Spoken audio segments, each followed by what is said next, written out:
So, ladies and gentlemen, can we stay here for a moment, because we would like to try and accelerate the proceedings of the next few moments. And I'd like to begin with something that's a little less serious than the heavy conversation, which basically seems to focus on dismantling the UN, reconstructing all of our capital markets, and doing something on the village green. I wasn't quite sure what that part was about. Does anyone recognise that?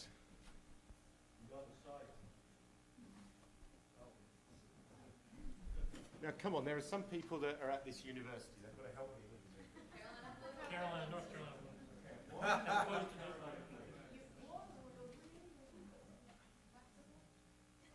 Why do we call it Carolina? Because the thing of color of indigo or sky. Sky. Sky, thank you. Yes. You're now an honorary alum for that one. I think it already is. Tricky because I went to do it, but I accepted on This is about integration and the whole thing about conflict. Yeah, but maybe Duke's a little bit too far. but I accepted on. The point of that is to say some of us, or most of us, are stuck inside rooms like this without windows. Just in case anyone is not aware, if you go outside, sky pattern, really nice. So we thought it might be good that rather than stretch the rest of the day up, we could draw to a close now here in this room. We've only got two more things to leave up to go through, rather than break, have coffee, and then move to it. There's a selfish reason that we don't think we're going to get anyone back in the room. Assuming that most people in the room will be willing to go along with that, we promise to work as quickly as we possibly can. Felix, you're going to lead us into... Yeah, so we're nearly finished in getting the comments that we've had so far. We've still got to integrate the finance comments from today into that. So what we thought we'd do is we would ask you if you had one particular thing that you would like to see in the declaration that you think would be really important based on what you've heard through the conference, and you wanted to make that point now, then we're going to ask you to do that. I'm going to give you the microphone. We will hopefully tomorrow, you got the microphone, hopefully tomorrow we'll be able to send you out, it may be Monday, the version as it is. We'll give you till Thursday to make additional comments online to us so that we can try and incorporate that.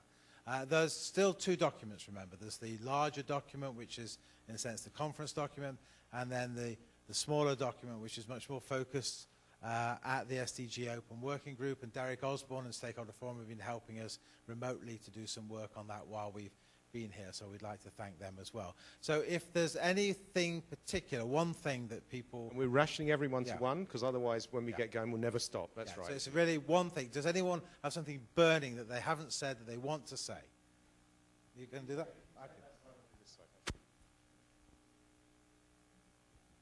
I've said it before, so sorry if this is a repeat for everybody here, but education is key, and especially sustainability education, because you're not going to be able to change a system unless you know about it, and you can't know about it when you're as old as I am.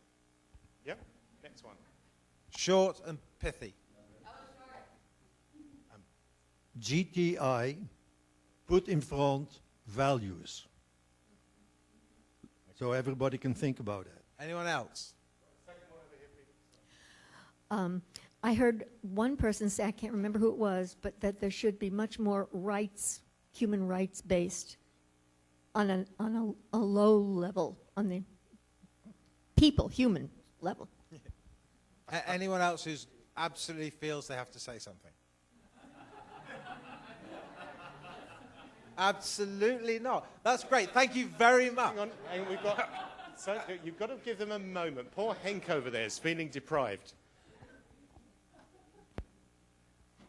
Hearing the presentation of IFAD and hearing the importance of the food production, I think there should be a chapter on the rural areas, the rural. Okay, rural and food, that's clear.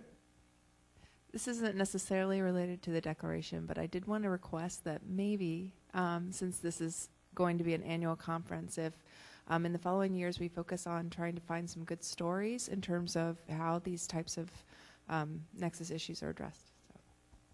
That one we've already taken seriously. So that's been one of the bits of feedback that we got we're going to act on. Mamie. I guess mine would be, as we move forward, really getting some folks from the developing context at the table as well. You know, so really having other people, more people on the table, more diversity at the table. Diversity, okay. Over to you. They're a very compliant group. I love them. Can they come back next year? I think they'd all be very welcome indeed. They always said they'd be very welcome, and I can't. No, I would like just to pick up on Tellus' point, and I think Farouk referred to it as well, about the having more varied participation. And this is true. I mean, as a participant from the government, you feel like there are two parallel discussions and they do not meet when you compare it to discussions going on in New York. So I think that we need the two constituencies sort of, or the two processes to meet somewhere. I did try to persuade the co-chairs not to have, but they seemed inclined to have their Monday and Tuesday meeting of the SDG Open Working Group. We had hoped everybody would be here. I'm looking around the room, and I think most. Oh, there's, you know, you say something like that. Oh no, I'm going to get my comment in. Just before he says it again, is there anyone else who wants to speak? Oh, this will be the last one. Okay, I felt like I had to say it. And we have heard this a little bit, but let's not forget within the Nexus the role that ecosystems provide and the ecosystem services as we move along, and the land dimension of the Nexus. Felix, have you got one? No, I haven't. Oh, it's bad. Neither have I. It's terrible. Actually, I was going to talk about equality, but I think we got that from the lady over here. So I think we're safe with that one. I think we're done. So I think now the final sort of comments come from Albert. He started us, and he's down to finish us. He's our father of the Nexus. I hope you're proud of the child that you've given birth to if you're the father of the Nexus.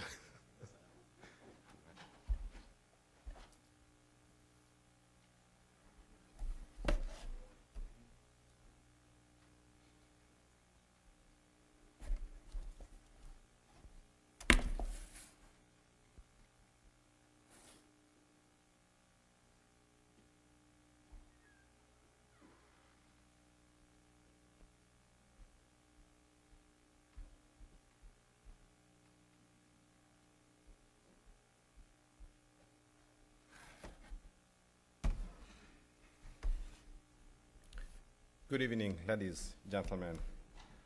On the conference's opening day, I took you on a journey from Bonn 2011 through Rio Plus 20 to Chapel Hill.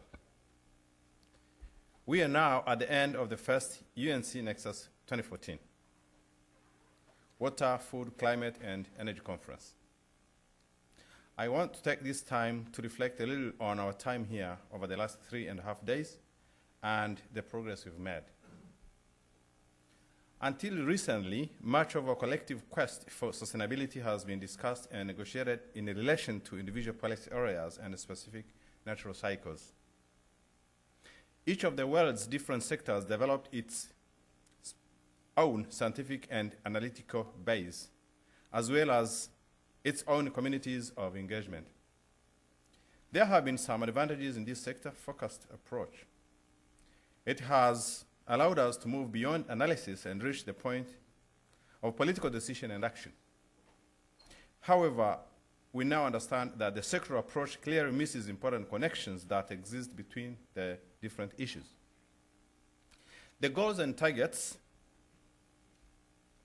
the plans and the proposals for action that have been produced may have seemed appropriate at the sectoral level, but are clearly insufficient in terms of the how sustainable systems really work. The Nexus approach begins to address this new understanding. In the original Bonn Nexus framework, we mainly focused on food, water, and energy. I believe the addition of climate has worked very well here. It was clearly missing as another conspicuous dimension in 2011, and I think it helps us to better understand the Nexus both in its challenges and opportunities. Even for those who question the existence, or severity of climate change, the realities of how the observed science functions within the water, energy, and food. Nexus cannot be denied. Since many of original steering committee members for the 2011 Bonn conference have been part of the advisory committee for this conference or have spoken and attended these sessions, we have been able to build on the Bonn conference and gain a great understanding of how the Nexus can add value to the global sustainable development agenda. During this conference, we have all had the chance to explore the connections and linkages between each of the 4 areas.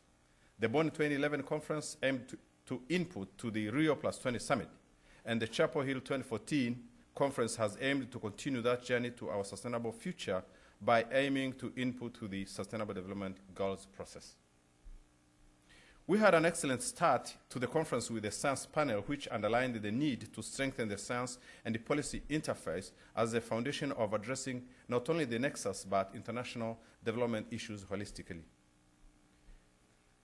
The first meeting of the new Nexus Academic and Practitioners Network, which is co-hosted by the Luke Hoffman Institute and UNC's Water Institute, has set itself a number of first steps, which includes producing some teaching materials out of both the Bonn 2011 and Chapel Hill conference videos and PowerPoints.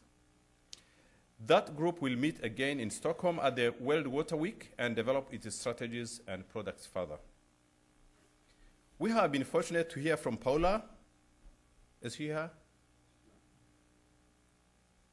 Who has led the process for an integrated target approach. On Friday, she asked us to see the interlinkages through a new lens. It was a very powerful presentation, and the challenge for the Sustainable Development Open Working Group is to take account of those interlinkages and give them a framework within the SDGs. The next few months will be critical, and I hope all of us will work to support her by raising the Nexus approach and its focus on interlinkages to our governments when we get back home to help them see this new path to our sustainable future.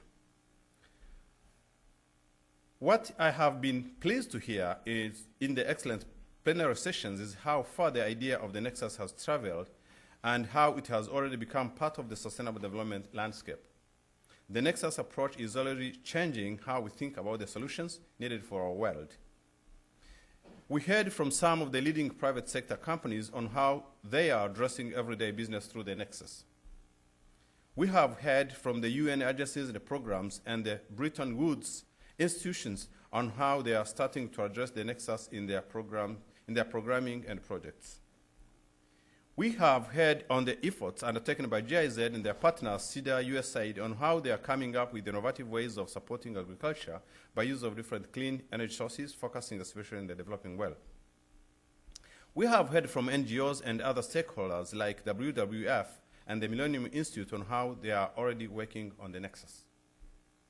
We have heard in the abstract sessions and the side events much of the work on the ground that is being done and much of what still needs to be done. I've had the pleasure of attending meetings that the UN Global Compact held here with companies attending the conference. They are now taking forward an informal group to see if there is an interest in the wider UN Global Compact membership for a more formal group to work on developing principles and toolkits on the Nexus.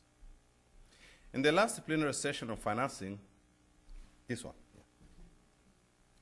one of the messages we got was that there even happens to be plenty of money out there that could assist moving the Nexus solutions.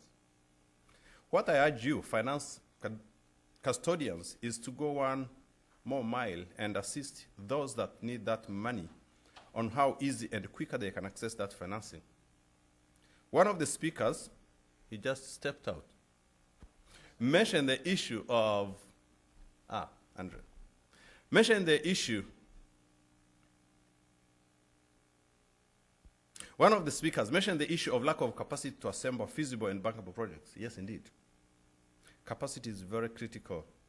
It's a very critical issue out there, and we shall have to address it as we address all other Nexus imperatives. And I agree on that, with you fully on that. There are certain things I don't agree with you.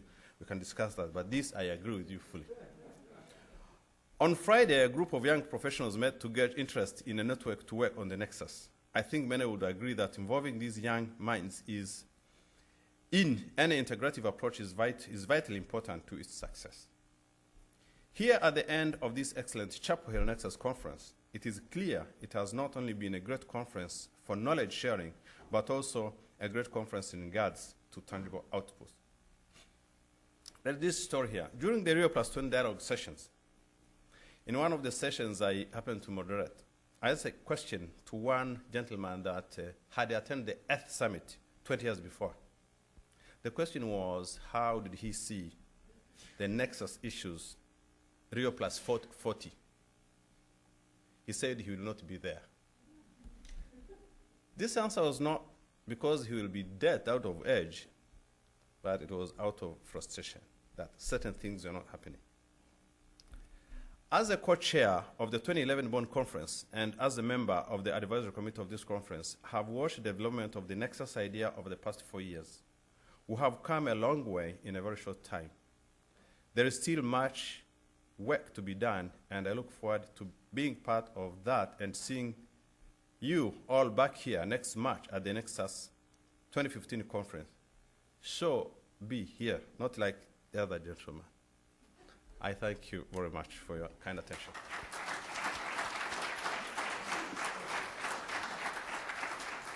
And Albert, all of our thanks to you for being such a guide and mentor through these several years and seeing the Nexus issue carried forward. Thank you. And we also look forward to seeing you next year. Thank you.